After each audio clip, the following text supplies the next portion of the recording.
And welcome back to another video on ਪੰਜੇੜੀਅਨ। ਅੱਜ ਦਾ ਜਿਹੜਾ ਵੀਡੀਓ ਹੈ ਹੋਣ ਵਾਲਾ ਪੰਜਾਬੀ ਦੇ ਵਿੱਚ, ਤੇ ਅਸੀਂ ਗੱਲ ਕਰਾਂਗੇ how to immigrate to Canada after 32 years of age or even 35। So like ਜਦੋਂ ਮੈਂ ਕੈਨੇਡਾ ਦੇ ਵਿੱਚ ਆਏ ਸੀ ਆਈ ਵਾਸ 33। ਸੋ ਜੋ 35 ਨੇ ਈਵਨ 40 ਜੋ ਜਿਨ੍ਹਾਂ ਦੀ ਏਜ ਹੈ ਇੰਡੀਆ ਦੇ ਵਿੱਚ and they are planning to come to Canada. So and what are the options, so ਉਹਦੇ ਬਾਰੇ ਅਸੀਂ ਅੱਜ ਗੱਲ ਕਰਾਂਗੇ। ਸੋ ਮੇਰੇ ਨਾਲ ਨੇ Narinder Kaur my wife, and ਇਹ ਵੀ ਸਟੂਡੈਂਟ ਆਏ ਸੀਗੇ ਆਫਟਰ 30 ਜੋ ਕਾਲਜ ਹੈ ਐਡਮਿਸ਼ਨ ਹੁੰਦੀ ਆ। ਸੋ ਉਹਦੇ ਬਾਰੇ ਵੀ ਅਸੀਂ ਨਰਿੰਦਰ ਨੂੰ ਪੁੱਛਾਂਗੇ ਕਿ ਉਹਨਾਂ ਦਾ ਕੀ ਐਕਸਪੀਰੀਅੰਸ ਰਿਹਾ ਸੀ, ਕਿਸ ਤਰ੍ਹਾਂ ਉਹਨਾਂ ਨੇ ਅਪਲਾਈ ਕੀਤਾ ਅਤੇ ਕਿਹੜਾ ਕਾਲਜ ਹੈ, ਵਿਚ ਕੋਰਸ ਹੀ ਅਪਲਾਈਡ ਸੀ। ਸਾਰੀ ਇਨਫੋਰਮੇਸ਼ਨ ਇਸ ਵੀਡੀਓ ਦੇ ਵਿੱਚ ਅਸੀਂ ਤੁਹਾਨੂੰ ਦੇਵਾਂਗੇ। ਸੋ ਇਨ ਜਨਰਲ ਪਹਿਲਾਂ ਮੈਂ ਤੁਹਾਨੂੰ ਦੱਸਦਾ, ਜੋ ਕੈਨੇਡਾ ਆਉਣ ਵਾਸਤੇ ਸਾਰਿਆਂ ਨੂੰ ਪਤਾ ਹੀ ਹੈ ਐਕਸਪ੍ਰੈਸ ਐਂਟਰੀ ਆਪਸ਼ਨ ਹੁੰਦਾ, then you have your PNP ਜੋ ਆਪਸ਼ਨ ਹੁੰਦੇ ਨੇ ਅਲੱਗ-ਅਲੱਗ। ਸੋ ਜੇ ਤੁਹਾਡੇ score CRS score 440 470 I think 470 ਜਾਂ ਉਸ ਤੋਂ ਜ਼ਿਆਦਾ ਹੋ ਜਾਂਦੇ ਆ, then you have more chances. ਖਾਸ ਕਰਕੇ ਜਿਹੜੇ IT ਵਾਲੇ ਜੋ ਫੀਲਡ ਦੇ ਵਿੱਚ ਹੈਗੇ ਨੇ ਉਹਨਾਂ ਦੇ ਵਾਸਤੇ ਕੁਝ ਸਪੈਸ਼ਲ ਪ੍ਰੋਗਰਾਮਸ ਵੀ ਨੇ, ਜਿਵੇਂ BC ਦੇ ਅੰਦਰ IT ਟੈਕ ਪ੍ਰੋਗਰਾਮ ਹੈਗਾ। ਉਸੇ ਤਰ੍ਹਾਂ ਓਨਟੈਰੀਓ ਵੀ ਕਾਫੀ ਜਿਹੜੇ IT ਦੇ ਬੰਦੇ ਆ ਉਹਨਾਂ ਦੀ ਫਾਈਲ ਚੱਕਦਾ ਆ।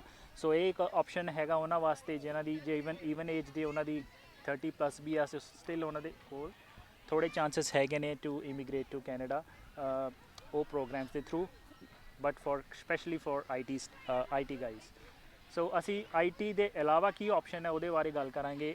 ਸੋ ਕੈਨੇਡਾ ਆਉਣ ਦੇ ਲਈ ਜਦੋਂ ਮੈਂ ਕੈਨੇਡਾ ਆਉਣਾ ਸਟਾਰਟ ਕੀਤਾ ਸੀ ਆਪਣਾ ਪ੍ਰੋਸੈਸ, ਮੈਂ 2016 ਦੇ ਵਿੱਚ ਸਟਾਰਟ ਕੀਤਾ ਸੀਗਾ। ਸੋ ਮੈਂ ਵੀ ਆਪਣੀ ਜਿਹੜੀ ਫਾਈਲ ਸੀ ਐਕਸਪ੍ਰੈਸ ਐਂਟਰੀ ਦੇ ਅੰਦਰ ਲਾਈ ਹੋਈ ਸੀ। ਸੋ ਮੇਰੇ ਪੁਆਇੰਟ ਬੈਂਡ ਵੀ ਮੇਰੇ ਅੱਛੇ ਸੀ, 7.5 ਬੈਂਡ ਮੇਰੇ ਆ ਗਏ ਸੀ ਆਇਲਸ ਦੇ ਵਿੱਚ, ਬਟ ਮੇਰੇ ਪੁਆਇੰਟ ਉਹਨੇ ਬਣ ਨਹੀਂ ਰਹੇ ਸੀਗੇ। ਸੋ ਮੈਂ ਐਕਸਪੈਕਟ ਕਰ ਰਹੇ ਸੀ ਪੁਆਇੰਟ ਥੋੜ੍ਹੇ ਥੱਲੇ ਆਉਣ ਸੇ ਅਸੀਂ ਫਿਰ ਸਾਡੀ ਫਾਈਲ ਜਿਹੜੀ ਹੈ ਚੱਕੀ ਜਾਵੇ, ਕਿਉਂਕਿ ਮੇਰਾ ਵੀ IT ਬੈਕਗਰਾਊਂਡ ਹੈ। ਬਟ ਮੇਰਾ ਜਿਹੜੀ ਪ੍ਰੋਬਲਮ ਇੱਥੇ ਆ ਰਹੀ ਸੀਗੀ, ਜੋ ਮੈਂ ਮਾਸਟਰਸ ਕੀਤੀ ਸੀਗੀ ਉਹ ਕੈਨੇਡਾ ਦੇ ਵਿੱਚ ਉਹਦੀ ਕੋਈ ਜੋ ਮੈਂ ECA ਰਿਪੋਰਟ ਕਢਾਈ ਸੀਗੀ ਉਹ ਇਕੁਇਵਲੈਂਸੀ ਉਹਦੀ ਨਹੀਂ ਹੋ ਰਹੀ ਸੀ। ਜੋ ਮੇਰੀ ECA ਦੀ ਰਿਪੋਰਟ ਸੀ ਉਹਦੇ ਵਿੱਚ ਉਹਨਾਂ ਨੇ ਮਾਸਟਰਸ ਜੋ ਮੈਂ ਕੀਤੀ ਸੀਗੀ ਇੰਡੀਆ ਦੇ ਵਿੱਚ ਉਹਨਾਂ ਨੇ ਰੈਕਗਨਾਈਜ਼ ਨਹੀਂ ਕੀਤੀ। ਸੋ ਇਸ ਕਰਕੇ ਮੇਰੇ ਜਿਹੜੇ ਪੁਆਇੰਟ ਸੀਗੇ ਉਹ ਪੂਰੇ ਬਣ ਨਹੀਂ ਰਹੇ ਸੀਗੇ। ਆਈ ਵਾਸ ਗੈਟਿੰਗ ਆਈ ਥਿੰਕ 420 ਦੇ ਆਸ-ਪਾਸ ਸੀਗੇ ਮੇਰੇ ਪੁਆਇੰਟਸ ਹਨ। ਸੋ ਆਈ ਵਾਸ ਐਕਸਪੈਕਟਿੰਗ ਕਿ ਪੁਆਇੰਟ ਜੋ ਹੈ ਉਹ ਥੱਲੇ ਆਉਣਗੇ ਤਾਂ ਸਾਡੀ ਫਾਈਲ ਚੱਕੀ ਜਾਵੇ। ਸੋ ਇਹ ਤੁਹਾਡੇ ਲੱਕ ਦੇ ਉੱਤੇ ਡਿਪੈਂਡ ਹੋ ਜਾਂਦਾ, then you are on the mercy of Canada ਕਿ ਉਹ CRS ਸਕੋਰ ਘਟਾਵੇ ਤਾਂ ਤੁਹਾਡੀ ਫਾਈਲ ਲੱਗੇ। ਸੋ ਮੈਂ 2 ਸਾਲ ਇਸ ਤਰ੍ਹਾਂ ਹੀ ਵੇਟ ਕੀਤਾ, ਬਟ ਫਿਰ ਮੈਂ ਸੋਚਿਆ ਕਿ ਹੁਣ ਆਈ ਡੋਂਟ ਥਿੰਕ ਕਿ ਜਿਹੜੇ ਪੁਆਇੰਟਸ ਨੇ ਉਹ ਘਟਣੇ ਹੈਗੇ ਆ। ਸੋ ਜੇ ਤੁਸੀਂ ਵੀ ਮੇਰੀ ਸਿਚੁਏਸ਼ਨ ਦੇ ਵਿੱਚ ਹੈਗੇ ਹੋ ਤਾਂ ਤੁਹਾਡੇ ਕੋਲ ਦੂਜਾ ਆਪਸ਼ਨ ਕਿਹੜਾ ਹੈ? ਸੋ ਦੂਜਾ ਆਪਸ਼ਨ ਜੋ ਹੈ ਉਹ ਸੀਗਾ ਸਟੱਡੀ ਪਰਮਿਟ।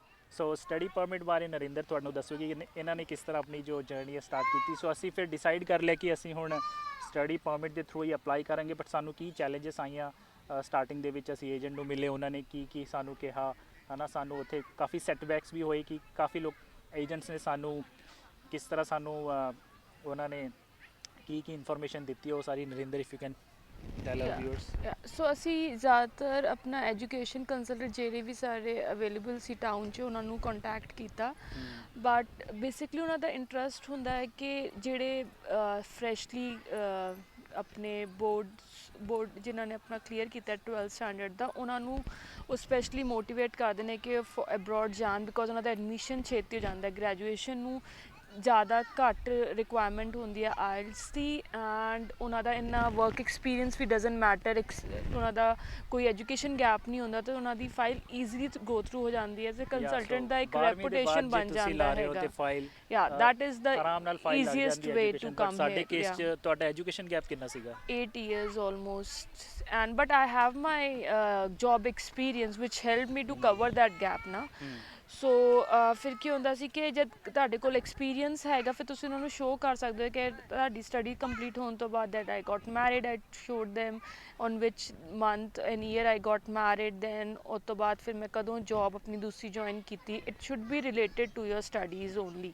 ਇੱਦਾਂ ਨਹੀਂ ਹੁੰਦਾ ਕਿ ਲਾਈਕ ਤੁਸੀਂ ਅਕਾਊਂਟੈਂਟ ਜੋਬ ਕਰ ਰਹੇ ਹੋ ਬਟ ਤੁਸੀਂ ਆਪਣੀ ਗ੍ਰੈਜੂਏਸ਼ਨ ਕਿਸੇ ਹੋਰ 'ਚ ਕੀਤੀ ਹੈ, ਪੋਸਟ ਗ੍ਰੈਜੂਏਸ਼ਨ ਕਿਸੇ ਹੋਰ। It has to be linked. ਜੇ ਲਿੰਕ ਨਹੀਂ ਹੋਏਗਾ ਤਾਂ ਸਮਝ ਜਾਣਗੇ ਕੇਸ ਸਟਰੋਂਗ। ਸੋ ਤੁਹਾਡੀ ਜੋ ਐਜੂਕੇਸ਼ਨ ਹੈਗੀ ਆ, ਸੋ ਉਹ ਲਿੰਕ ਹੋਣਾ ਉਹ ਚਾਹੀਦਾ ਹੈ ਹਰ ਇੱਕ ਐਜੂਕੇਸ਼ਨ ਚੀਜ਼ ਨਾਲ। ਉਸੇ ਫੀਲਡ ਤੇ ਤੁਹਾਡਾ ਐਕਸਪੀਰੀਅੰਸ ਵੀ ਹੋਏਗਾ ਤੇ ਤੁਹਾਡੇ ਜ਼ਿਆਦਾ ਚਾਂਸਸ ਨੇ ਐਂਡ ਫਿਰ ਤੁਹਾਨੂੰ ਉਹ ਕੋਰਸ ਹੀ ਚੂਜ਼ ਕਰਨਾ ਪੈਣਾ ਜਿਹੜੇ ਤੁਹਾਡੇ ਫੀਲਡ ਤੋਂ ਰਿਲੇਟਡ ਹੈ।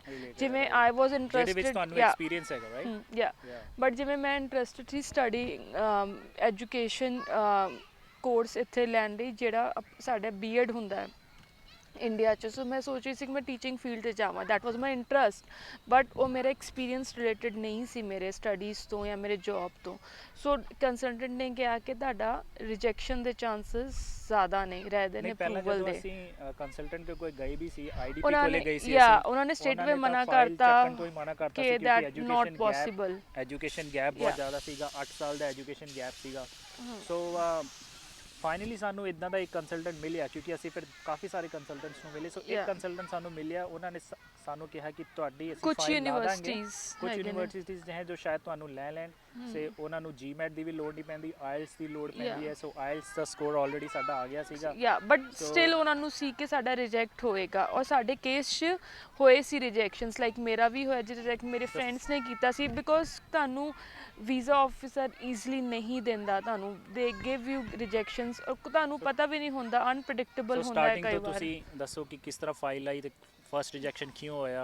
ਹਾਂ, ਫਿਰ ਤੁਸੀਂ ਕੀ ਕੀਤਾ? ਫਰਸਟ ਰਿਜੈਕਸ਼ਨ ਹੋਇਆ ਸੀ ਲਾਈਕ ਜਿਹੜੀ ਰਿਕੁਆਇਰਮੈਂਟ ਸੀ ਕਾਲਜ ਦੇ ਅਕੋਰਡਿੰਗ ਤੇ ਮੇਰੀ ਹੋ ਗਈ ਸੀ, but according to visa officer ਮੇਰੇ ਆਇਲਸ ਦੇ ਲਾਈਕ 6.5 ਬੈਂਡ ਸੀ। ਉਹਨਾਂ ਨੂੰ ਕਿਹਾ ਕਿ ਨਹੀਂ 7 ਹੋਣੇ ਚਾਹੀਦੇ ਨੇ। ਐਂਡ ਤੁਹਾਡਾ ਕੋਰਸ ਜਿਹੜਾ ਮੈਂ ਪ੍ਰੀ ਮਾਸਟਰਸ ਲਈ ਆ ਰਹੀ ਸੀ, ਉਹਨਾਂ ਨੇ ਕਿਹਾ ਕਿ ਨਹੀਂ ਪ੍ਰੀ ਮਾਸਟਰਸ ਤੇ ਇੰਡੀਆ ਵੀ ਕੋਰਸਿਸ ਹੋ ਸਕਦੇ ਨੇ ਤੁਹਾਡੇ ਗਰੂਮ ਅਪ ਵਾਲੇ ਕਲਾਸ। ਪ੍ਰੀ ਮਾਸਟਰਸ ਹੁੰਦਾ ਹੈ ਲਾਈਕ ਮਾਸਟਰਸ ਤੋਂ ਪਹਿਲਾਂ ਜੇ ਤੁਹਾਡੀ ਕਿੰਨੇ ਮਹੀਨੇ ਦਾ ਹੁੰਦਾ ਉਹ? 4 to 5 months। ਸੋ ਉਹਨਾਂ 'ਚ ਕੀ ਹੁੰਦਾ ਹੈ ਕਿ ਲਾਈਕ ਉਹ ਰਿਲੇਟਡ ਹੁੰਦਾ ਹੈ ਜਿਹੜਾ ਤੁਸੀਂ ਸਟੱਡੀਜ਼ ਕਰਨ ਆ ਰਹੇ ਹੋ ਉਹਦਾ ਬਰਸ਼ ਅਪ ਕਰਨ ਵਾਸਤੇ ਅਕਾਊਂਟਿੰਗ ਦਾ। ਜਿਵੇਂ ਮੇਰਾ ਬੈਕਗਰਾਊਂਡ ਨਹੀਂ ਸੀ, ਬਟ ਉਹਨਾਂ ਨੇ ਕਿਹਾ ਕਿ ਅਕਾਊਂਟਿੰਗ ਦਾ 1 ਮਹੀਨੇ ਦੀ ਕਲਾਸ ਹੋਏਗੀ, ਇੱਕ ਤੁਹਾਡੀ ਹੋਏਗੀ ਜਿਹੜਾ ਇਹਨਾਂ ਦਾ ਇੰਗਲਿਸ਼ ਇੱਕ ਫਾਰਮੈਟ ਹੈਗਾ APA ਫਾਰਮੈਟ, ਉਹਦੇ ਪੜ੍ਹਾਈ ਕਰਾਉਣਗੇ। ਫਿਰ ਇਹਦਾ ਕਰਕੇ ਪ੍ਰੀ ਮਾਸਟਰ 'ਚ ਮੇਰਾ ਐਡਮਿਸ਼ਨ ਹੋਇਆ ਸੀ। ਕਾਲਜ ਤੋਂ ਅਪਰੂਵਲ ਲੈਟਰ ਵੀ ਆ ਗਿਆ ਸੀ, but still I got rejected because visa officer gave me the reason that ke pre-masters can also be done from India, why you want to go to Canada for that। तो basically brush up course ਸੀਗਾ ਜੋ visa ਅਫਸਰ ਨੇ ਕਿਹਾ ਕਿ ਤੁਸੀਂ India 'ਚ ਵੀ ਕਰ ਸਕਦੇ ਹੋ, ਤੁਹਾਨੂੰ ਇੱਥੇ ਆ ਕੇ ਕਰਨ ਦੀ ਕੀ ਲੋੜ ਹੈ। ਸੋ ਇਸ ਕਰਕੇ ਤੁਹਾਡਾ ਵੀਜ਼ਾ ਫਰਸਟ ਟਾਈਮ ਰਿਜੈਕਸ਼ਨ ਹੋ ਗਿਆ ਸੀਗਾ। ਐਂਡ ਮੇਰੇ ਫਰੈਂਡ ਦਾ ਰਿਜੈਕਸ਼ਨ ਬੜਾ ਹੀ ਵੀਅਰਡ ਹੋਇਆ ਸੀ ਕਿ ਉਹਨਾਂ ਨੇ ਆਪਣੇ ਪੇਰੈਂਟਸ ਦਾ ਮੈਂਸ਼ਨ ਨਹੀਂ ਕੀਤਾ ਸੀ, ਨਾ ਕੁਝ ਇਹ ਦਾ ਰੀਜ਼ਨ ਸੀ, ਸਪੈਲਿੰਗ ਮਿਸਟੇਕ ਸੀ। ਸੋ ਇਹਦੇ ਕਰਕੇ ਉਹਦਾ ਹੋ ਗਿਆ ਵੀਜ਼ਾ ਰਿਜੈਕਟ। ਡਾਕੂਮੈਂਟਸ ਆਪਣੇ ਇੱਕਦਮ ਪਰਫੈਕਟ ਹੋਣੇ ਚਾਹੀਦੇ ਆ, ਉਹਦੇ ਕਰਕੇ ਵੀ ਸਿਲੀ ਰੀਜ਼ਨਸ ਕਰਕੇ ਵੀਜ਼ਾ ਆਫਿਸਰਸ ਜੋ ਹੈ ਫਾਈਲ ਰਿਜੈਕਟ ਕਰ ਦਿੰਦੇ ਆ। ਸੋ ਬਟ ਫਿਰ ਤੁਹਾਡਾ ਜੋ ਰਿਜੈਕਸ਼ਨ ਹੋ ਗਿਆ ਉਹਦੇ ਬਾਅਦ ਤੁਸੀਂ ਫਿਰ ਆਇਲਟਸ ਦਿੱਤਾ? ਹਾਂ, ਮੈਂ ਫਿਰ ਆਇਲਟਸ ਦਿੱਤਾ, ਮੈਂ 7 ਬੈਂਡ ਲੈ ਕੇ ਆਈ। ਦੈਨ ਉਹ ਫਿਰ ਮੇਰਾ ਪ੍ਰੀ ਮਾਸਟਰ, ਫਿਰ ਮੈਂ ਕਾਲਜ ਨੂੰ ਦੁਬਾਰਾ ਰਿਕੁਐਸਟ ਕੀਤੀ ਕਿ ਲਾਈਕ ਨਾ ਹੁਣ ਮੈਨੂੰ ਮਾਸਟਰ 'ਚ ਐਡਮਿਸ਼ਨ ਦੇ ਦਿਓ, ਪ੍ਰੀ ਮਾਸਟਰ ਦੀ ਰਿਕੁਆਇਰਮੈਂਟ ਮੈਂ ਆਲਰੇਡੀ ਇੰਡੀਆ ਦੇ ਆਇਲਟਸ ਦੇ ਸਕੋਰ ਨਾਲ ਕਰ ਚੁੱਕੀ ਹਾਂ।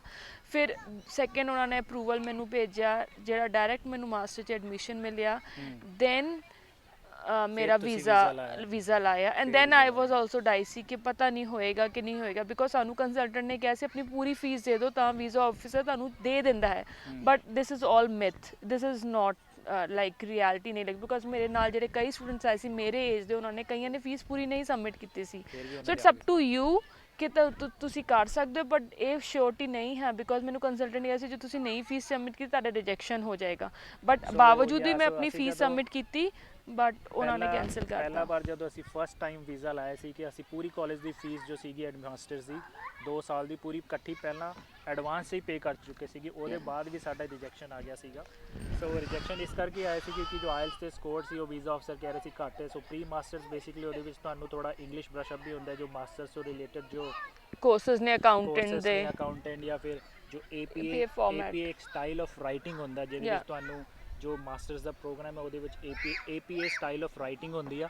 ਸੋ ਤੁਹਾਨੂੰ ਸਿੱਖਣੀ ਪੈਂਦੀ ਹੈ। ਸੋ ਉਹਦੇ ਵਾਸਤੇ ਪ੍ਰੀ ਮਾਸਟਰਸ ਹੁੰਦਾ, ਬਟ ਉਹਦੀ ਪ੍ਰੀ ਮਾਸਟਰਸ ਉਹਨਾਂ ਨੂੰ ਹੀ ਕਰਨਾ ਪੈਂਦਾ ਜਿਨ੍ਹਾਂ ਦੇ ਆਇਲਟਸ ਦੇ ਸਕੋਰ ਜੇ 6 ਬੈਂਡ ਆਏ ਨੇ, 6 ਆਏ ਨੇ ਜਾਂ 6.5 ਆਏ ਨੇ ਤਾਂ ਉਹਨਾਂ ਨੂੰ ਉਹ ਕਰਨਾ ਪੈਂਦਾ। ਜੇ ਤੁਹਾਡੇ 7 ਬੈਂਡ ਆਏ, ਖਾਸ ਕਰਕੇ ਜੋ ਨਰਿੰਦਰ ਨੇ ਜੋ ਪ੍ਰੋਗਰਾਮ ਇੱਥੇ ਆ ਕੇ ਜੁਆਇਨ ਕੀਤਾ ਸੀਗਾ, ਉਸ ਪ੍ਰੋਗਰਾਮ ਦੀ ਗੱਲ ਅਸੀਂ ਕਰ ਰਹੇ ਹਾਂ, ਮਾਸਟਰਸ ਦਾ ਪ੍ਰੋਗਰਾਮ ਸੀਗਾ। ਸੋ ਉਹਦੇ ਬਾਰੇ ਵੀ ਨਰਿੰਦਰ ਤੁਹਾਨੂੰ ਹੋਰ ਅੱਗੇ ਦੱਸੇਗੀ। ਸੋ ਆਇਲਟਸ ਦੇ ਸਕੋਰ ਜਿੰਨੇ ਤੁਹਾਡੇ ਜ਼ਿਆਦਾ ਹੋਣ ਸਟੱਡੀ ਦੇ ਸਟੱਡੀ ਵੀਜ਼ਾ ਵਾਸਤੇ ਉਨਾ ਹੀ ਬੈਟਰ ਹੈ, ਉਹਨੇ ਤੁਹਾਡੇ ਚਾਂਸ ਵੀ ਜਿਹੜੇ ਹੈ ਰਿਜੈਕਸ਼ਨਸ ਨੇ Yeah. ਘੱਟ ਹੋ ਜਾਂਦੇ ਆ। ਸੋ And- ਮੇਕ ਸ਼ੋਰ ਤੁਸੀਂ ਆਪਣੀ ਆਇਲਸ ਜੇ ਐਜੂਕੇਸ਼ਨ ਲਈ ਵੀ ਆ ਰਹੇ ਹੋ after a long gap, so make sure you prepare well for your IELTS score. ਘੱਟ ਤੋਂ ਘੱਟ 7 ਬੈਂਡ ਲੈ ਕੇ ਜਾਓਗੇ ਸੋ ਤਾਂ ਕਾਫੀ ਅੱਛਾ ਹੈ। ਸੋ ਫੀਸ ਦੇ ਬਾਰੇ ਜਿੱਥੇ ਹੁੰਦਾ ਹੈ ਕਿ ਕੰਸਲਟੈਂਟ ਕਹਿ ਦਿੰਦੇ ਆ ਕਿ ਤੁਸੀਂ ਪੂਰੀ ਦੀ ਪੂਰੀ ਫੀਸ ਪੇ ਕਰ ਦਿਓ, ਤੁਹਾਡੇ ਚਾਂਸਸ ਵੱਧ ਜਾਣਗੇ, ਇਦਾਂ ਦਾ ਕੁਝ ਨਹੀਂ ਹੁੰਦਾ। ਸਾਡਾ ਫਸਟ ਟਾਈਮ ਰਿਜੈਕਸ਼ਨ ਹੋ ਗਿਆ ਸੀਗਾ ਪੂਰੀ ਫੀਸ ਦੇਣ ਤੋਂ ਬਾਵਜੂਦ ਵੀ। ਸੋ ਦੈਟ ਇਜ਼ ਆਲ ਮਿਥ। ਸੋ ਜੇ ਤੁਸੀਂ ਫਸਟ ਸਮੈਸਟਰ ਦੀ ਵੀ ਫੀਸ ਦਿੰਦੇ ਹੋ ਵਿਚ ਇਜ਼ ਫॉर 3 ਮੰਥਸ, ਤਾਂ ਵੀ ਤੁਹਾਡੇ ਜੋ ਚਾਂਸਸ ਹੈ ਉਹ ਵੀਜ਼ਾ ਲੱਗਣ ਦੇ ਹੁੰਦੇ ਆ। ਬਟ ਤੁਹਾਨੂੰ ਬਾਕੀ ਦੀ ਜੋ ਪੇਮੈਂਟ ਹੈ, ਜੋ ਤੁਹਾਡਾ ਜੋ ਫਾਈਨੈਂਸ਼ੀਅਲ ਰਿਸੋਰਸ ਹੈ, ਉਹ ਤੁਹਾਨੂੰ ਸਟਰੋਂਗ ਦਿਖਾਉਣਾ ਪੈਂਦਾ ਹੈ ਕਿ ਤੁਸੀਂ ਜੋ ਆਪਣੀ ਫੀਸ ਆ ਕੈਨੇਡਾ ਜਾ ਕੇ ਆਪਣਾ ਜੋ ਕੋਰਸ ਦੀ ਫੀਸ ਹੈ ਉਹ ਪੂਰੀ ਕੱਢ ਸਕਦੇ ਹੋ, ਤਾਂ ਤੁਹਾਨੂੰ ਆਪਣੇ ਫਾਈਨੈਂਸ਼ੀਅਲ ਰਿਸੋਰਸ ਦਿਖਾਉਣੇ ਪੈਂਦੇ ਆ। ਔਰ GIC ਦੇ ਵਿੱਚ ਵੀ ਤੁਹਾਨੂੰ $10,000 ਕੁਝ GIC ਦੇ ਵਿੱਚ ਵੀ ਪਾਉਣੇ ਪੈਂਦੇ ਆ, ਸਾਰਿਆਂ ਨੂੰ ਤੁਹਾਨੂੰ ਪਤਾ ਹੀ ਹੋਣਾ। ਸੋ ਉਹ ਬੇਸਿਕ ਰਿਕੁਆਇਰਮੈਂਟ, ਮਿਨੀਮਮ ਰਿਕੁਆਇਰਮੈਂਟ ਤਾਂ ਜੋ 12ਵੀਂ ਪਾਸ ਕਰਕੇ ਬੱਚੇ ਆਉਂਦੇ ਨੇ ਉਹਨਾਂ ਲਈ ਵੀ ਸੇਮ ਹੈ, ਸੋ ਜਿਹੜੇ ਮਾਸਟਰਸ ਕਰਕੇ ਆ ਰਹੇ ਸੋ ਉਹਨਾਂ ਲਈ ਵੀ ਸੇਮ ਹੈ।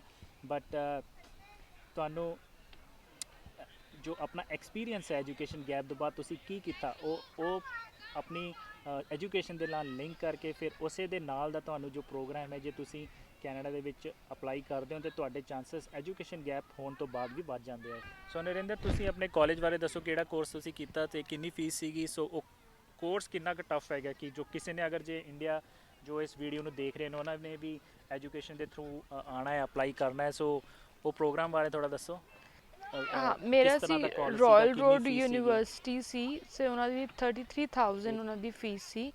ਜੋ ਮੇਰਾ ਕੋਰਸ ਸੀ ਉਹ ਬਹੁਤ ਜ਼ਿਆਦਾ ਇੰਟੈਂਸ ਸੀ, ਤੇ if you can get more courses ਜਿਹੜਾ ਜਿਸ 'ਚ ਇੰਨਾ ਤੁਹਾਡਾ ਇੰਟੈਂਸ ਕੋਰਸ ਨਾ ਹੋਏ ਤਾਂ ਉਹ ਬੈਟਰ ਰਹਿੰਦਾ। ਉਹਨਾਂ ਦੀ ਫੀਸ ਵੀ ਘੱਟ ਹੁੰਦੀ ਹੈ ਕਈ ਯੂਨੀਵਰਸਿਟੀ ਸੀ। ਕਈ ਬੱਚਿਆਂ ਨੇ ਜਦੋਂ ਸਾਡੇ ਨਾਲ ਆਏ ਉਹਨਾਂ ਨੇ ਦੇਖਿਆ ਕਿ ਜਿਨ੍ਹਾਂ ਨੇ ਹਜੇ ਜੇ ਫਸਟ ਸਮੈਸਟਰ ਦੀ ਫੀਸ ਸਬਮਿਟ ਕੀਤੀ ਸੀ, ਉਹਨਾਂ ਨੇ ਹੋਰ ਵੀ ਯੂਨੀਵਰਸਿਟੀਜ਼ ਅਪਲਾਈ ਕੀਤੀਆਂ ਜੋ ਇਹੀ ਸੇਮ ਕੋਰਸ ਘੱਟ ਫੀਸ 'ਚ ਪਲੱਸ ਉਹ ਇੰਨਾ ਇੰਟੈਂਸ ਨਹੀਂ ਸੀ। ਲਾਈਕ ਸੇਮ ਪ੍ਰੋਗਰਾਮ ਦੂਜੀ ਯੂਨੀਵਰਸਿਟੀ 'ਚ। ਸੋ ਇਦਾਂ ਵੀ ਸਟੂਡੈਂਟਸ ਕਰਦੇ ਨੇ ਜਦੋਂ ਉਹਨਾਂ ਦੀ ਜਿਵੇਂ ਨਰਿੰਦਰ ਦਾ ਜੋ ਕਾਲਜ ਹੈ ਰਾਇਲ ਰੋਡ ਯੂਨੀਵਰਸਿਟੀ, ਉਹਦੇ ਵਿੱਚ ਪ੍ਰੋਗਰਾਮ ਕਿਹੜਾ ਸੀਗਾ? MGM ਜਾਂ masters of global management. Masters in global management. So MGM programme ਦਾ ਨਾਮ ਹੈਗਾ Royal Road University, Victoria BC ਦੇ ਵਿੱਚ ਹੈਗੀ ਹੈ। ਸੋ ਇਹਦਾ ਟੋਟਲ ਫੀਸ ਕਿੰਨੀ ਸੀਗੀ ਜਦ ਤੁਸੀਂ? 33,000। ਸੋ 33,000 ਟੋਟਲ ਫੀਸ ਸੀਗੀ। ਓਕੇ, ਸੋ ਕਾਫੀ ਜ਼ਿਆਦਾ ਫੀਸ ਹੈਗੀ ਹੈ ਲਾਈਕ ਕਿਉਂਕਿ ਮਾਸਟਰਸ ਪ੍ਰੋਗਰਾਮ ਹੈ। ਸੋ ਮਾਸਟਰਸ ਪ੍ਰੋਗਰਾਮ ਜੋ ਹੁੰਦੇ ਇੱਥੇ ਕਾਫੀ ਇੰਟੈਂਸ ਹੁੰਦੇ ਆ, ਖਾਸ ਕਰਕੇ ਜੋ MGM ਸੀਗਾ ਕਾਫੀ ਇੰਟੈਂਸ ਸੀਗਾ। ਸੋ ਇਹਦੇ ਵਿੱਚ ਤੁਹਾਨੂੰ ਕਾਫੀ ਸਾਰੇ ਐਸੇ ਮਤਲਬ from first week I think ਤੁਹਾਨੂੰ ਕਾਫੀ ਸਾਰੇ ਐਸੇ ਅਸਾਈਨਮੈਂਟ ਮਿਲਣੇ ਸ਼ੁਰੂ ਹੋ ਜਾਂਦੇ ਆ। ਬਹੁਤ ਜ਼ਿਆਦਾ ਇੰਟੈਂਸ। ਦੈਨ ਤੁਸੀਂ ਆਪਣਾ ਜਿਹੜਾ ਪਾਰਟ ਟਾਈਮ ਜੌਬਸ ਆ ਉਹ ਵੀ ਤੁਸੀਂ ਰੈਗੂਲਰ ਨਹੀਂ ਕਰ ਪਾਉਂਦੇ ਜਸਟ ਬਿਕੋਜ਼ ਤੁਹਾਡੇ ਅਸਾਈਨਮੈਂਟ ਟੀਮ ਵਰਕਸ ਹੁੰਦੇ ਨੇ। ਸੋ ਆਈ ਪ੍ਰੀਫਰ ਕਿ ਜੇ ਤੁਹਾਨੂੰ ਸੇਮ ਕੋਰਸ ਕੋਈ ਡਿਪਲੋਮਾ 'ਚ ਮਿਲ ਰਿਹਾ ਹੈ do go for that because ਉਹ ਇਨ ਇੰਟੈਂਸ ਨਹੀਂ ਹੁੰਦਾ। ਤੁਸੀਂ ਆਪਣੇ ਖਰਚੇ, ਆਪਣਾ ਰੈਂਟ, ਆਪਣਾ ਗਰੋਸਰੀ ਸਾਰੇ ਤੁਸੀਂ ਆਪਣੇ ਕਵਰ ਕਰ ਸਕਦੇ ਹੋ। ਬਟ ਇਦਾਂ ਦੇ ਪ੍ਰੋਗਰਾਮ ਲੱਭਣੇ ਆਈ ਥਿੰਕ ਔਖੇ ਨੇ ਕਿਉਂਕਿ ਜੇ ਤੁਸੀਂ ਐਜੂਕੇਸ਼ਨ ਗੈਪ ਦੇ ਬਾਅਦ ਆ ਰਹੇ ਹੋ। But still people got selected in the universities when they came here and they applied for the same courses. ਉਹਨਾਂ ਨੂੰ admission is ਉਹਨਾਂ ਨੂੰ ਨਹੀਂ ਮਾਸਟਰਸ ਲਈ ਤਾਂ ਤੁਹਾਨੂੰ ਮਿਲ ਜਾਏਗਾ but you can not get admission for diploma I guess. ਇੱਥੇ ਆ ਕੇ ਫਿਰ ਇਦਾਂ ਵੀ ਤੁਸੀਂ ਕਰ ਸਕਦੇ, ਇੱਥੇ ਆ ਕੇ ਆਪਣਾ ਕਾਲਜ ਚੇਂਜ ਕਰ ਦਿਓ। That is option. ਸੋ ਜੇ ਤੁਸੀਂ ਇੰਡੀਆ ਤੋਂ ਅਪਲਾਈ ਕਰ ਰਹੇ ਹੋ ਤੁਸੀਂ ਮਾਸਟਰਸ ਲਈ ਅਪਲਾਈ ਕਰਨਾ ਹੈ। ਮੇਕ ਸ਼ੋਰ ਕਿ ਹੁਣ ਤੁਸੀਂ ਫੀਸ ਨਾ ਪੂਰੀ ਸਬਮਿਟ ਕਰੋ ਬਿਕੋਜ਼ ਹੁਣ ਕਾਲਜਸ ਨੇ ਦੇਖਿਆ ਕਿ ਉਹਨਾਂ ਦੀ ਸੀਟਸ ਖਰਾਬ ਹੋ ਜਾਂਦੀਆਂ ਨੇ ਤੇ ਉਹ ਰਿਫੰਡ ਨਹੀਂ ਕਰਦੇ ਫੀਸ। ਉਹ ਕੁਝ ਵੀ ਕਹਿ ਦੇ ਸਕਦੇ ਨੇ, ਤੁਹਾਨੂੰ ਰੀਜ਼ਨਸ ਦਿੰਦੇ ਨੇ ਲਾਈਕ ਕਿ ਤੁਹਾਡਾ ਓਰੀਐਂਟੇਸ਼ਨ ਕਵਰ ਹੋ ਗਿਆ ਸੋ 9 ਡੇਜ਼ ਦਾ ਤੁਹਾਡੀ ਇੰਨੀ ਫੀਸ ਕੱਟੀ ਜਾਊਗੀ, ਇੰਨੀ ਹੀ ਰਿਫੰਡ ਸਕਦੀ ਹੈ। ਹੁਣ ਤੁਹਾਨੂੰ ਨਾਨ ਰਿਫੰਡੇਬਲ ਹੋ ਜਾਂਦੀ ਹੈ ਤੁਹਾਡੀ ਫੀਸ। ਹੁਣ ਉਹਨਾਂ ਨੇ ਸਟ੍ਰਿਕ ਕਰਦੇ ਨੇ ਰੂਲਸ ਤੇ ਮੇਕ ਸ਼ੋਰ ਕਿ do not make the full payment of your fees. Make sure ਕਿ ਤੁਸੀਂ ਘੱਟ ਤੋਂ ਘੱਟ ਕੀਤੀ ਹੈਗੀ। If you want to change ਕਰ ਲਓ ਐਂਡ ਸੋ ਬਾਕੀ ਦਾ ਪੈਸਾ ਅਕਾਊਂਟ 'ਚ ਦਿਖਾ ਦਿਓ ਨਾ, ਪੂਰੀ ਪੇਮੈਂਟ ਨਾ ਕਰੋ ਕੋਰਸ ਦੀ। ਸੋ ਇੱਕ ਵਾਰ ਜੇ ਤੁਹਾਡੀ ਐਡਮਿਸ਼ਨ ਹੋ ਜਾਂਦੀ ਹੈ when you are applying from India ਤਾਂ ਤੁਸੀਂ ਮਾਸਟਰਸ ਪ੍ਰੋਗਰਾਮ ਲਈ ਹੀ ਅਪਲਾਈ ਕਰਨਾ ਹੈ ਆਫਟਰ ਐਜੂਕੇਸ਼ਨ ਗੈਪ ਜੇ ਤੁਹਾਡਾ ਬਹੁਤ ਜ਼ਿਆਦਾ ਹੈ।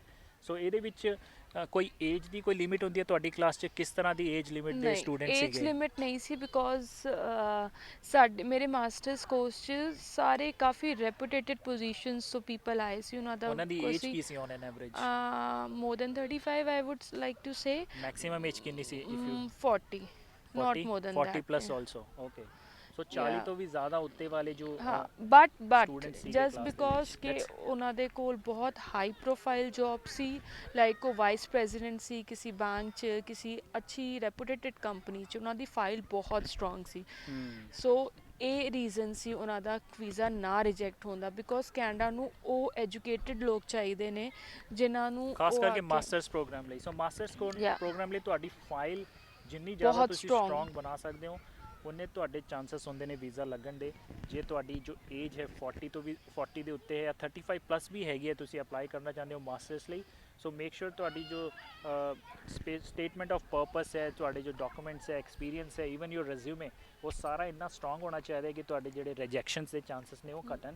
ਐਜੂਕੇਸ਼ਨ ਗੈਪ ਕੋਈ ਯੂਨੀਵਰਸਿਟੀਜ਼ ਜੋ ਹੈ even they give you the same programme, ਲੇਕਿਨ ਜੇ ਤੁਸੀਂ ਕਾਫੀ ਐਜੂਕੇਸ਼ਨ ਗੈਪ ਤੋਂ ਬਾਅਦ ਅਪਲਾਈ ਕਰ ਰਹੇ ਹੋ, ਇੰਡੀਆ ਤੋਂ ਅਪਲਾਈ ਕਰ ਰਹੇ ਹੋ, ਤਾਂ ਫਿਰ ਵੀ ਤੁਹਾਨੂੰ ਰਿਜੈਕਸ਼ਨਸ ਮਿਲ ਜਾਂਦੇ ਬਟ ਨੇ। ਤੁਹਾਨੂੰ ਇੱਕ ਉਹ ਵੀ ਯੂਨੀਵਰਸਿਟੀ ਸੀ ਥੋਮਸਨ ਰਿਵਰ ਯੂਨੀਵਰਸਿਟੀ, ਉਹ 'ਚ ਵੀ ਤੁਹਾਨੂੰ ਐਡਮਿਸ਼ਨ ਮਿਲ ਗਈ ਸੀ, ਲਾਈਕ ਮੈਨੂੰ ਐਡਮਿਸ਼ਨ ਮਿਲ ਜਾਂਦੀ ਹੈ ਥਾਮਸਨ easily। ਰਿਵਰ ਚ ਰਿਜੈਕਸ਼ਨ ਆਏ ਸੀ ਆਈ ਬਿਲੀਵ। ਨਹੀਂ ਉਹ 'ਚ ਹੋ ਗਿਆ ਸੀ, TRU 'ਚ ਆਇਆ ਸੀ ਬਾਅਦ 'ਚ, TRU ਚ ਨਹੀਂ, ਆਈ ਥਿੰਕ ਕੇਪ ਬ੍ਰਿਟਨ ਤੋਂ ਆਇਆ ਕੇਪ ਸੀ। ਬ੍ਰਿਟਨ 'ਚ ਆਇਆ ਸੀ। Yeah, so ਇੱਕ ਹੋਰ ਤਿੰਨ ਯੂਨੀਵਰਸਿਟੀ ਚ ਅਪਲਾਈ ਕੀਤਾ ਸੀ, ਇੱਕ Thomson River University, Royal Road university cape and cape town. So cape town I think Nova Scotia ਦੇ ਵਿੱਚ ਹੈਗੀ ਹੈ ਕੇਪ ਟਾਊਨ।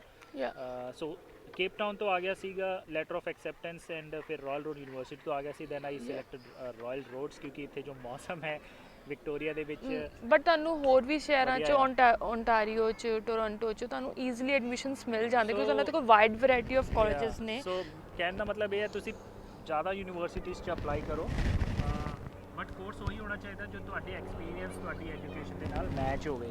ਸੋ ਉਹੀ ਕੋਰਸ ਤੁਸੀਂ ਅਪਲਾਈ ਕਰੋ, ਸੇ ਤੁਹਾਡੇ ਜ਼ਿਆਦਾ ਚਾਂਸਸ ਨੇ ਸਿਲੈਕਟ ਹੋਣ ਦੇ। ਸੋ ਜੇ ਤੁਸੀਂ ਵੀ ਇਹ ਸੋਚ ਰਹੇ ਹੋ ਕਿ ਤੁਹਾਡਾ ਐਜੂਕੇਸ਼ਨ ਗੈਪ ਬਹੁਤ ਜ਼ਿਆਦਾ ਹੈ, ਤੁਸੀਂ ਨਹੀਂ ਆ ਸਕਦੇ, ਇਹ ਇੱਕਦਮ ਗਲਤ ਹੈ, ਮਿਥ ਹੈ, ਤੁਸੀਂ ਆਰਾਮ ਨਾਲ ਆ ਸਕਦੇ ਹੋ। ਬਟ ਜੇ ਤੁਹਾਡੇ ਕੋਲ ਪ੍ਰੋਪਰ ਹੋਏਗਾ, ਜੇ ਤੁਹਾਡੀ ਫਾਈਲ ਸਟਰੋਂਗ ਨਹੀਂ, then also you can't come, because ਤੁਹਾਡਾ ਇੱਕ ਪ੍ਰੋਸੈਸ ਪ੍ਰੋਪਰ ਵੇ 'ਚ ਹੋਣਾ ਚਾਹੀਦਾ, ਲਿੰਕਡ ਹੋਣਾ ਚਾਹੀਦਾ ਤੁਹਾਡਾ ਜਾਂ ਸਬ ਤੁਹਾਡਾ ਪ੍ਰੋਫਾਈਲ। ਐਜੂਕੇਸ਼ਨ ਤੇ ਤੁਹਾਡਾ ਐਕਸਪੀਰੀਅੰਸ, Yeah. ਉਹ ਸਾਡਾ ਜੋ ਹੈ ਇੱਕ ਲਿੰਕ ਹੋਣਾ ਚਾਹੀਦਾ। ਜੋ ਤੁਸੀਂ ਪ੍ਰੋਗਰਾਮ ਸਿਲੈਕਟ ਕਰ ਰਹੇ ਹੋ ਇੱਥੇ ਆ ਕੇ ਮਾਸਟਰਸ ਪ੍ਰੋਗਰਾਮ, ਉਹ ਵੀ ਤੁਹਾਡੇ ਐਕਸਪੀਰੀਅੰਸ ਤੇ ਐਜੂਕੇਸ਼ਨ ਦੇ ਨਾਲ ਕਨੈਕਟਡ ਹੋਣਾ ਚਾਹੀਦਾ। ਬਿਕੋਜ਼ ਤੇ- ਤੁਹਾਡੇ experience letter and job offer letter ਵੀ ਲੱਗਦਾ ਹੈ ਜਿਹੜੀ ਕੰਪਨੀ 'ਚ Yes. ਤੁਸੀਂ ਕੰਮ ਕਰਦੇ ਹੋ। ਜਾਂ ਸੋ ਤੁਹਾਨੂੰ ਆਪਣੇ ਬੌਸ ਤੋਂ ਵੀ ਲੱਗਦਾ reference Yes, letter, reference letter, experience letter. Reference letter ਲੱਗਦਾ ਹੈ, ਦੈਟ ਇਜ਼ ਇੰਪੋਰਟੈਂਟ। ਫਿਰ ਤੁਹਾਡੇ ਜੋ ਐਕਸਪੀਰੀਅੰਸ ਲੈਟਰਸ ਹੈ, ਤੁਸੀਂ ਕੀ ਰਿਸਪੌਂਸਿਬਿਲਿਟੀਜ਼, ਰੋਲਸ ਐਂਡ ਰਿਸਪੌਂਸਿਬਿਲਿਟੀਜ਼ ਕੀ ਆ ਤੁਹਾਡੀਆਂ, ਉਹ ਸਾਰੀਆਂ ਡਾਕੂਮੈਂਟ Yes. ਤੁਹਾਨੂੰ ਸਬਮਿਟ ਕਰਨੇ ਪੈਂਦੇ, your resume also and your contact information, their contact information as well, chances ਹੁੰਦੇ ਨੇ ਤੁਹਾਨੂੰ ਮੈਨੇਜਰ reply ਜੋ ਤੁਹਾਡੇ ਕਰਨ। ਮੈਨੇਜਰ ਨੇ ਉਹਨਾਂ ਦਾ ਕੰਟੈਕਟ ਇਨਫੋਰਮੇਸ਼ਨ ਵੀ ਲੱਗਦਾ ਹੈ। So visa officer might call them or they can email them as well। So ਸਾਰੀ ਇਨਫੋਰਮੇਸ਼ਨ ਤੁਹਾਡੀ ਜੈਨੂਇਨ ਹੋਣੀ ਚਾਹੀਦੀ ਹੈ। ਫੇਕ ਡਾਕੂਮੈਂਟਸ ਬਿਲਕੁਲ ਨਾ ਲਾਣਾ, ਫੇਕ ਡਾਕੂਮੈਂਟਸ ਨਾਲ ਫਿਰ ਤੁਹਾਡੀ for the life time so ਫਿਰ 5 ਸਾਲ ਦਾ ਆਈ ਥਿੰਕ ਲੱਗ ਜਾਂਦਾ ਬੈਨ ਹੈ, ਦੈਨ ਤੇ ਤੁਹਾਡੇ ਬਹੁਤ ਮੁਸ਼ਕਿਲ ਆ ਬੈਨ ਤੋਂ ਬਾਅਦ ਤੁਹਾਡਾ ਫਾਈਲ accept ਹੋਣੀ। So never ever do the things which are fake, which are not real, because that can cause, the consequences can be really very hard for you to come in Canada. ਜਾਂ ਫਿਰ ਤੁਹਾਡਾ ਮਤਲਬ Canada ਆਉਣ ਦਾ ਸੁਪਨਾ ਜੋ ਹੈਗਾ ਸੁਪਨਾ ਹੀ ਰਹਿ ਜਾਂਦਾ ਜੇ ਤੁਸੀਂ ਫੇਕ ਡਾਕੂਮੈਂਟਸ ਲਾਉਂਦੇ ਹੋ। ਸੋ ਨੈਵਰ ਐਵਰ ਡੂ ਦੈਟ। ਹਮੇਸ਼ਾ ਜੈਨੂਇਨ ਫਾਈਲ ਲਾਓ ਤੇ ਸਹੀ ਪੇਪਰ ਹੀ ਲਾਓ। ਸੋ ਦਿਸ ਇਜ਼ ਐਬਸੋਲੂਟਲੀ ਪੋਸੀਬਲ। ਜੇ ਤੁਸੀਂ ਕੈਨੇਡਾ ਆਉਣਾ ਹੈਗਾ ਵਿਦ ਐਜੂਕੇਸ਼ਨ ਗੈਪ, ਤੁਸੀਂ ਆਰਾਮ ਨਾਲ ਆ ਸਕਦੇ ਹੋ। ਸੋ ਇਸ ਵੀਡੀਓ ਦਾ ਇਹੀ ਮਕਸਦ ਸੀਗਾ ਸੀ ਜੋ ਸਾਡੇ ਵਰਗੇ ਜੋ ਕਪਲਸ ਨੇ ਜੋ ਕਾਫੀ ਸਾਲਾਂ ਤੋਂ ਨਾ ਇੰਡੀਆ ਤੋਂ ਅਪਲਾਈ ਕਰ ਰਹੇ ਨੇ ਕੈਨੇਡਾ ਆਉਣ ਦੀ, ਦੈਨ ਦੇ ਵਰ ਆਲਸੋ ਐਕਸਪਲੋਰਿੰਗ ਐਜੂਕੇਸ਼ਨ ਆਪਸ਼ਨ 'ਚ ਉਹਨਾਂ ਨੂੰ ਸੈਟਬੈਕ ਮਿਲਿਆ। ਸੋ ਉਹਨਾਂ ਲਈ ਇੱਕ ਮੋਟੀਵੇਸ਼ਨਲ ਵੀਡੀਓ ਹੈ ਕਿ ਤੁਸੀਂ ਹਿੰਮਤ ਨਾ ਹਾਰੋ ਤੇ ਆਪਣੀ ਫਾਈਲ ਸਟਰੋਂਗ ਕਰਕੇ ਲਾਵੋ। So apply in Thompson River University, Royal Road University, MGM program and Cape Town University। So And even Toronto ਚ ਵੀ ਹੈਗੀਆਂ ਨੇ ਯੂਨੀਵਰਸਿਟੀਜ਼ ਕਾਫੀ। ਟੋਰਾਂਟੋ ਚ I think I no one ਜਿਹੜੀ ਹੈਗੀ ਹੈ ਐਲਗੋਮਾ ਯੂਨੀਵਰਸਿਟੀ, ਆਈ ਬਿਲੀਵ ਐਲਗੋਮਾ ਇਦਾਂ ਦੀ ਯੂਨੀਵਰਸਿਟੀ ਹੈ ਓਨਟਾਰੀਓ ਦੇ ਵਿੱਚ। ਤੇ ਉਹਦੇ ਵਿੱਚ ਵੀ ਐਜੂਕੇਸ਼ਨ ਗੈਪ ਵਾਲੇ ਸਟੂਡੈਂਟਸ ਨੂੰ ਲੈ ਲੈਂਦੇ ਨੇ ਜੇ ਤੁਹਾਡੀ ਜੋ ਪ੍ਰੋਫਾਈਲ ਹੈ ਉਹ ਪ੍ਰੋਗਰਾਮ ਦੇ ਨਾਲ ਮੈਚ ਕਰ ਰਹੀ ਆ। ਸੋ ਇਦਾਂ ਦੀ ਯੂਨੀਵਰਸਿਟੀ ਲੱਭੋ ਜਿੱਥੇ ਤੁਹਾਡੀ ਪ੍ਰੋਫਾਈਲ ਮੈਚ ਕਰ ਰਹੀ ਹੈ। ਸੋ ਉਹ ਤੋਂ ਰਿਲੇਟਡ ਕੋਈ ਤੁਹਾਡੇ ਕੋਲ ਪ੍ਰੋਗਰਾਮ ਜੋ ਯੂਨੀਵਰਸਿਟੀ ਹੈ ਉਹਨਾਂ ਕੋਲ ਹੈਗਾ ਆ ਤੁਹਾਡੇ ਬੈਕਗਰਾਊਂਡ ਤੋਂ ਰਿਲੇਟਡ, ਸੇ ਦੈਨ ਤੁਹਾਡੇ ਬਹੁਤ ਹਾਈ ਚਾਂਸਸ ਨੇ ਤੁਹਾਨੂੰ ਜੋ ਹੈ ਵੀਜ਼ਾ ਮਿਲ ਜਾਵੇ। ਆਈ ਆਲਸੋ ਨੋ ਜਿੱਥੇ ਮੈਂ ਕੰਮ ਕਰਦਾ ਸੀਗਾ ਨਾ ਇੱਥੇ ਆ ਕੇ, ਸੋ ਵੈਨ ਆਈ ਕੇਮ, ਸੋ 2019 ਦੇ ਜਦੋਂ ਮੈਂ ਆਇਆ, ਤੁਸੀਂ ਕਦੋਂ ਆਏ ਸੀ? 2019 ਅਪ੍ਰੈਲ ਚ ਆਈ ਥਿੰਕ। ਅਪ੍ਰੈਲ ਚ। ਸੋ ਨਰਿੰਦਰ ਅਪ੍ਰੈਲ ਚ ਆਈ ਸੀ ਤੇ ਮੈਂ ਆਇਆ ਸੀਗਾ ਅਕਤੂਬਰ 2019 ਦੇ ਵਿੱਚ। ਆ ਕੇ ਮੈਨੂੰ within like 20 days I got a job, part time job ਮੈਨੂੰ ਮਿਲ Retail. ਰਹੀ ਸੀ ਰੀਟੇਲ ਦੇ ਵਿੱਚ। ਸੋ ਉੱਥੇ ਹੀ ਮੈਂ ਕਾਫੀ ਸਟੂਡੈਂਟਸ ਰਾਇਲ ਰੋਡ ਯੂਨੀਵਰਸਿਟੀ ਵੀ ਮੈਨੂੰ ਮਿਲੇ, ਤੇ ਉਹਨਾਂ ਦੇ ਵਿੱਚੋਂ ਇੱਕ ਸੀਗੇ ਕਾਫੀ ਸੀਨੀਅਰ, ਉਹਨਾਂ ਦੀ ਏਜ ਸੀਗੀ, ਹੀ ਵਾਸ 45 ਆਈ ਥਿੰਕ 48 ਸੀਗੀ ਉਹਨਾਂ ਦੀ ਏਜ। ਸੋ 48 ਦੀ ਏਜ ਦੇ ਵਿੱਚ ਵੀ ਉਹਨਾਂ ਨੂੰ ਆਰਾਮ ਨਾਲ ਜੋ ਹੈ ਵੀਜ਼ਾ ਉਹਨਾਂ ਦਾ ਰਾਇਲ ਰੋਡ ਯੂਨੀਵਰਸਿਟੀ ਵਿੱਚ ਲੱਗ ਗਿਆ ਸੀਗਾ, ਕਿਉਂਕਿ ਉਹਨਾਂ ਦੀ ਜੋ ਬੈਕਗਰਾਊਂਡ ਸੀਗਾ ਮੈਚ ਕਰਦਾ ਸੀਗਾ ਇਹਨਾਂ ਦੇ ਜੋ ਤੁਹਾਡਾ ਪ੍ਰੋਗਰਾਮ ਹੈ MGM ਦਾ। ਸੋ ਆਪਸ਼ਨਸ ਜ਼ਰੂਰ ਅਵੇਲੇਬਲ ਨੇ। ਸੈਕੰਡ ਆਪਸ਼ਨ ਜ਼ਰੂਰ ਐਕਸਪਲੋਰ ਕਰੋ ਤੁਹਾਡੇ ਵੀਜ਼ਾ ਅਪਲਾਈ ਕਰਨ ਦਾ ਫॉर ਐਜੂਕੇਸ਼ਨ ਪ੍ਰੋਗਰਾਮ, ਜੇ ਤੁਹਾਡਾ ਐਜੂਕੇਸ਼ਨ ਗੈਪ ਹੈਗਾ ਆ ਤੇ ਸੋ ਤੁਸੀਂ ਆਰਾਮ ਨਾਲ, ਆਈ ਥਿੰਕ ਜੇ ਤੁਹਾਡੀ ਫਾਈਲ ਸਟਰੋਂਗ ਹੈ ਤਾਂ ਕਿਉਂ ਨਹੀਂ ਹੈ ਨਾ, ਵਾਈ ਨਾਟ। ਅਸੀਂ ਵੀ ਆਏ ਹਾਂ ਉਸ ਤਰ੍ਹਾਂ ਹੀ ਆਏ ਹਾਂ, ਅਸੀਂ ਵੀ ਮਾਸਟਰਸ ਨਰਿੰਦਰ ਨੇ ਕਰਨੀ ਸੀਗੀ, she has only done graduation in India. So masters ਇਹਨਾਂ ਦਾ ਪਹਿਲਾਂ ਤੋਂ ਹੀ ਪਲਾਨ ਸੀ ਕਿ ਮਾਸਟਰਸ ਕਰਨਾ ਆ, ਬਟ ਪਹਿਲਾਂ ਆਈ ਥਿੰਕ ਤੁਸੀਂ ਆਸਟ੍ਰੇਲੀਆ ਲਈ ਅਪਲਾਈ ਕੀਤਾ ਸੀ, ਰਾਈਟ? ਸੋ Yeah. ਆਸਟ੍ਰੇਲੀਆ ਦਾ ਰਿਜੈਕਸ਼ਨ ਹੋ ਗਿਆ ਸੀ, ਤਾਂ ਫਿਰ ਅਸੀਂ ਰਿਜੈਕਸ਼ਨ ਨਹੀਂ ਹੋਇਆ ਸੀ, ਲਾਈਕ ਮੈਨੂੰ ਐਡਮਿਸ਼ਨ ਮਿਲ ਗਿਆ ਸੀ, ਬਟ ਬੈਂਕ ਨੇ ਲੋਨ ਦੇਣ ਉਹ ਤੋਂ ਲੋਨ ਮਨਾ ਦਾ ਚੱਕਰ ਕਰਤਾ ਪੈ ਗਿਆ ਸੀ। ਸੀ। ਸੋ ਸੋ ਉਹ ਤੁਸੀਂ somehow- ਬਾਕੀ ਕੰਟਰੀਜ਼ ਵੀ ਅਪਲਾਈ ਕਰ ਸਕਦੇ, not only Canada, but you can apply well ਪੰਜਾਬੀਆਂ ਦਾ ਫੇਵਰਟ ਤਾਂ ਫਿਰ USA, ਕੈਨੇਡਾ ਹੀ ਹੈ ਨਾ। USA, ਆਸਟ੍ਰੇਲੀਆ, ਬੜੀ ਕਾਲਜਸ ਨੇ, ਕੰਟਰੀਜ਼ ਆ, ਤੁਹਾਨੂੰ ਅਪਲਾਈ ਕਰ ਸਕਦੇ। ਇਫ ਨਾਟ ਕੈਨੇਡਾ ਤੁਹਾਨੂੰ ਕੋਈ ਨਹੀਂ ਮਿਲ If ਰਿਹਾ, not you can Canada. Apply in other But if countries you as want to well. come to Canada, you can still come to Canada with education gap. Yeah. So ਕੋਈ problem ਨਹੀਂ ਹੈ, ਆਰਾਮ ਨਾਲ ਆਪਣੀ file ਲਵੋ। ਤੁਹਾਨੂੰ ਕੋਈ information ਹੋਰ ਚਾਹੀਦੀ ਆ ਫਾਈਲ ਦੇ ਬਾਰੇ, ਡਾਕੂਮੈਂਟਸ ਜਾਂ ਸਟੇਟਮੈਂਟ ਆਫ ਪਰਪਸ ਜਾਂ ਕੋਈ ਵੀ ਰਿਲੇਟਡ ਡਾਕੂਮੈਂਟ ਐਜੂਕੇਸ਼ਨ ਵੀਜ਼ਾ ਵਾਸਤੇ ਜੇ ਤੁਸੀਂ ਲਾਣਾ ਹੈ, ਤੇ ਤੁਸੀਂ ਸਾਨੂੰ ਡਿਸਕ੍ਰਿਪਸ਼ਨ ਤੇ ਜ਼ਰੂਰ ਕਮੈਂਟ ਕਰਕੇ ਦੱਸਣਾ, ਅਸੀਂ ਤੁਹਾਡੀ ਪੂਰੀ ਹੈਲਪ ਕਰਾਂਗੇ, ਕੋਸ਼ਿਸ਼ ਕਰਾਂਗੇ ਤੁਹਾਡੇ Queries ਸਵਾਲਾਂ ਦੂਰ ਦੀ, ਕਰਨ ਕੁਐਰੀਜ਼ ਲਈ। ਦੀ ਜਵਾਬ ਦੇਣ ਦੀ। ਸੋ if you like this video, comment karke zarur likhiyo and subscribe and like this video. Also follow us on Instagram and TikTok and also on Facebook. So फिर मिलांगे अपने अगले वीडियो ਦੇ ਵਿੱਚ। Thank you so much for watching this video. Bye.